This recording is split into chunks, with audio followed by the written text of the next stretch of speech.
Good evening, everyone. During my childhood, I always saw that my father, my grandfather, and my uncle used to take all the financial decisions. And my mom, my grandmother, and my aunt were absolutely clueless about it. They still are, uh, but they were at that point of time. So, what happened, the funny part was that in spite of managing the household, they were not taking the financial decisions. The men were taking the financial decisions. With the limited resources, they managed to run the household expenses absolutely easily. I remember one particular incident where my dad needed some money, and he told my mother that there's an immediate transaction which I need to complete. So my mom, I don't know from where, she brought out a stash of cash and she gave it to dad. My dad was completely startled. What the hell has just happened? And he was confused, but that confusion later turned to smile because after all it was money. So, so I just got confused as in why this was happening. Now, in spite of all this, what happened was my dad, after some years, told me that, had I given your mom half the amount of cash, then also she would have saved so much of money. And then I told my dad, Dad, because of this mentality of yours, we are born in a middle class family. So being born in a middle class family is because of my dad's mentality. So my dad got so offended that he gave my mother some cash and around 13,000 rupees, and she bought shares of a leading toothpaste brand, and she just transferred in my name, and I was not aware of it. She happened to transfer it. She told me about it last year, around April, and today that 12,000 is worth 10 crores. That is the power of woman. That is the power of a woman. A woman who doesn't.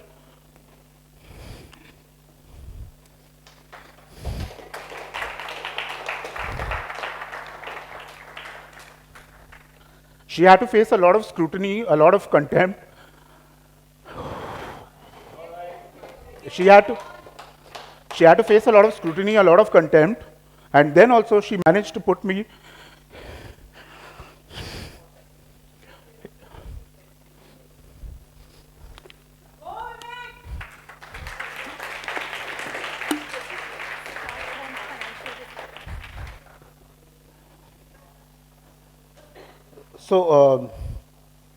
So she put me in an English medium school. She put me in the best of college, best of B school, and I'm sorted for life. Today's women, only 30% of the working women take financial decisions, and that is also in tier 1 and tier 2 cities. Just imagine the plight. And we are talking about women empowerment. Where is the real empowerment, if that is the case? Women base all their decisions on the basis of welfare of the family. For them, their own welfare takes a backseat. They don't care about anything but the welfare of their husbands, their children, their parents, their in-laws, everyone but themselves. So I salute to all you women. A big salute. We are what we are because of you guys. So as long as family welfare is taken care of, she does not want to step into the shoes of an investor. She's just happy the way moms are, fighting a way to glory with children and her husband, etc., etc. But there's a risk to this attitude. Like if you just let everything pass by, women tend to live longer by 10 years compared to men. So until and unless after your husband passes away and you do not have an affair with someone else, a younger guy, you will have to take care of your healthcare expenses, and you will also have to take care of your foreign travels, your kitty parties. So who will fund for that? So if you invest your money properly, your investment income will take care of that. During demonetization, we saw women drawing out so much of cash from the cupboards. I mean, how many cupboards did you guys have here? How did you manage it? 10 years, 15 years? I mean, how did you manage it? Imagine had you invested that money properly, it would have multiplied like my mother's money multiplied. 3 years back, when COVID struck, one of my clients expired. His wife was the nominee, but the wife was not aware.